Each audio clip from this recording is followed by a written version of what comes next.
Radhe Radhe dear students, welcome to our channel BSc tricks and tips. हम BSc first semester zoology का unit first discuss कर रहे हैं, जिसमें आज हमारा टॉपिक है एंडोमेम्ब्रेन सिस्टम। आज की इस क्लास में हम जानेंगे कि एंडोमेम्ब्रेन सिस्टम क्या होता है and the component of endomembrane system, जैसे कि गोल्जी बॉडी हो गया एंड एंडोप्लाज्मिक रेटिकुलम्स हो गए, लाइसोसोम्स हो गए एंड वेसिकल्स। इन सभी के बारे में हम आज स्टडी करेंगे। सो स्टार्ट करते हैं। While each of the membranous organelles is distinct in terms of its structure and function, many of these are considered together as a endomembrane system because their functions are coordinated. इस line में यही बताया गया है कि कुछ क्या होते हैं, मेम्ब्रेनस ऑर्गेनल्स होते हैं। सेल के अंदर जो साइटोप्लाज्म होता है, उस साइटोप्लाज्म में क्या होते हैं, मेम्ब्रेनस ऑर्गेनल होते हैं। मेम्ब्रेनस ऑर्गेनल्स मतलब होता है कि ऐसे ऑर्गेनल्स जिनके चारों तरफ मेम्ब्रेन पाया जाता है, और उनमें कुछ ऐसे ऑर्गेनल्स होते हैं जिनके फंक्शन एक दूसरे से जुड़े हुए होते हैं। जैसे कि मान लीजिए हमारा 1 2 3 ऑर्गेनल्स है ना, तो इनके जो फंक्शन होंगे एक दूसरे से जुड़े होंगे। तो इसी प्रकार के कुछ स्पेसिफिक ऑर्गेनल्स होते हैं जिनके फंक्शन एक दूसरे से कोऑर्डिनेटेड होते हैं, इसीलिए उन्हें हम एंडोमेम्ब्रेन सिस्टम में स्टडी करते हैं। The endomembrane system includes endoplasmic reticulum, Golgi complex, lysosome and vesicles। तो एंडोमेम्ब्रेन सिस्टम में हमारे 4 मेजर कंपोनेंट्स आते हैं। फर्स्ट है endoplasmic reticulum, Golgi complex, lysosome and vesicles. इनके जो फंक्शंस होते हैं एक दूसरे से कोऑर्डिनेटेड होते हैं, इसीलिए इन्हें हम एंडोमेम्ब्रेन सिस्टम में स्टडी करते हैं। यहाँ पे हम डायग्राम के थ्रू समझते हैं एंडोमेम्ब्रेन सिस्टम को। ये हमारा न्यूक्लियस है और ये एंडोप्लाज्मिक रेटिकुलम है और ये हमारा गोल्जी बॉडी है। जब एंडोप्लाज्मिक रेटिकुलम किसी मॉलिक्यूल को सिंथेसाइज करता है तो उस मॉलिक्यूल्स का जो मॉडिफिकेशन है वो गोल्जी बॉडी के अंदर होता है।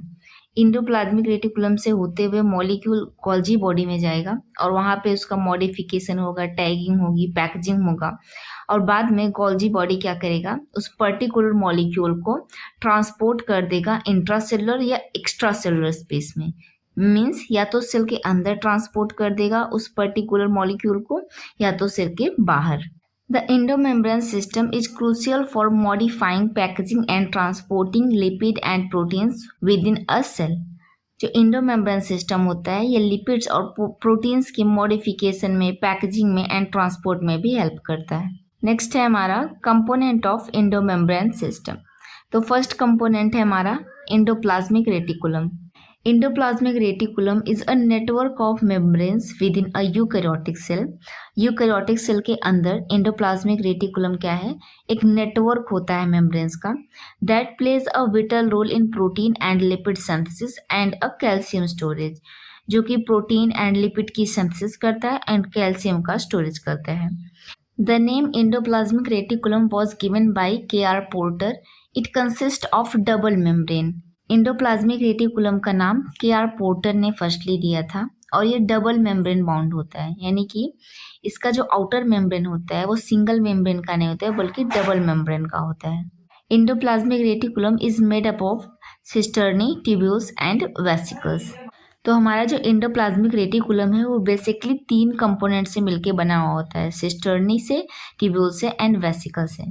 सिस्टर्नी कैसी होती है, flat membrane bound structure filled with the fluid, ribosomes attached on cisternae, so it is called as the rough endoplasmic reticulum। Cisternae कैसी होती है, फ्लैट मेम्ब्रेन बाउंड स्ट्रक्चर्स होती हैं कुछ इस तरीके से, और इस पर राइबोसोम्स अटैच्ड होते हैं, इसीलिए इसको रफ एंडोप्लाज्मिक रेटिकुलम कहा जाता है। एंड नेक्स्ट है हमारा ट्यूब्यूल्स एंड वेसिकल्स। ट्यूब्यूल्स जो है ट्यूब लाइक स्ट्रक्चर्स होते हैं एंड वेसिकल्स जो हैं वो स्फेरिकल स्ट्रक्चर्स होते हैं। इन दोनों पे ही राइबोसोम नहीं पाया जाता है, ribosome not attached, so it is called as the smooth endoplasmic reticulum. Next हम इसका फंक्शन देखेंगे एंडोप्लाज्मिक रेटिकुलम का। तो फर्स्ट है हमारा SCR। SCR क्या करता है, help in calcium storage in muscles and also help in plasma membrane synthesis, carbohydrate metabolism and detoxification. आगे है RER का function, protein synthesis, SCR synthesis and nuclear membrane synthesis. यहाँ पे देखिए डायग्राम दिया गया है एंडोप्लाज्मिक रेटिकुलम का। ये हमारा न्यूक्लियस है और न्यूक्लियस से अटैच्ड ये हमारा इंडोप्लाज्मिक रेटिकुलम है, जिसमें ये क्या है, सिस्टर्नी वाला पार्ट है, जिसमें देखिए ये स्मॉल राइबोसोम्स अटैच्ड हैं। और ये क्या है, टिब्यूल्स एंड वेसिकल्स, जिस पे राइबोसोम्स नहीं अटैच्ड है। नेक्स्ट कंपोनेंट है हमारा गोल्जी बॉडी। गोल्जी बॉडी को हम डिक्टियोसोम्स भी कहते हैं। Golgi body first discovered by Camillo Golgi. Golgi body is closely associated with the endoplasmic reticulum because their functions are coordinated. जो Golgi body होता है वो इंडोप्लाज्मिक रेटिकुलम से अटैच्ड होता है। क्यों? क्योंकि दोनों के फंक्शन एक दूसरे से मिलते जुलते हैं, एक दूसरे के बिना इनके फंक्शंस कंप्लीट नहीं हो सकते। Golgi body are flat or disc shape and concentrically arranged. Golgi body have two sides, cis and trans. Cis is called as convex or receiving end and trans is called as concave or shipping end.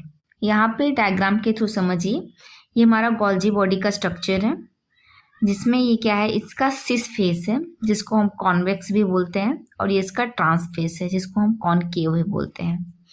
And Golgi body में क्या होता है, ये incoming transport vesicles हैं जो Golgi body के पास आ रही हैं इंडोप्लाज्मिक रेटिकुलम से, और यहाँ पे आने के बाद इनका मॉडिफिकेशन, टैगिंग, ये सब होगा। और यहाँ पे देखिए ये न्यूली फॉर्म्ड वेसिकल्स, वो एक न्यूली फॉर्म्ड वेसिकल्स में उन्हें कन्वर्ट कर दे रहा है और उसका ट्रांसपोर्टेशन करेगा।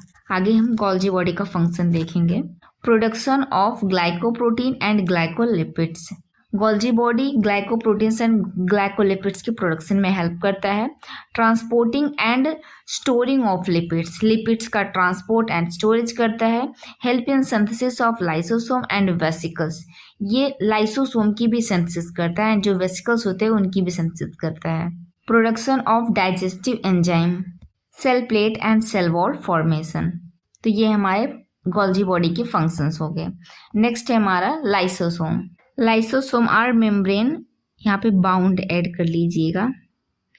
Lysosome are membrane bound organelles containing enzyme for breaking down cellular waste and debris.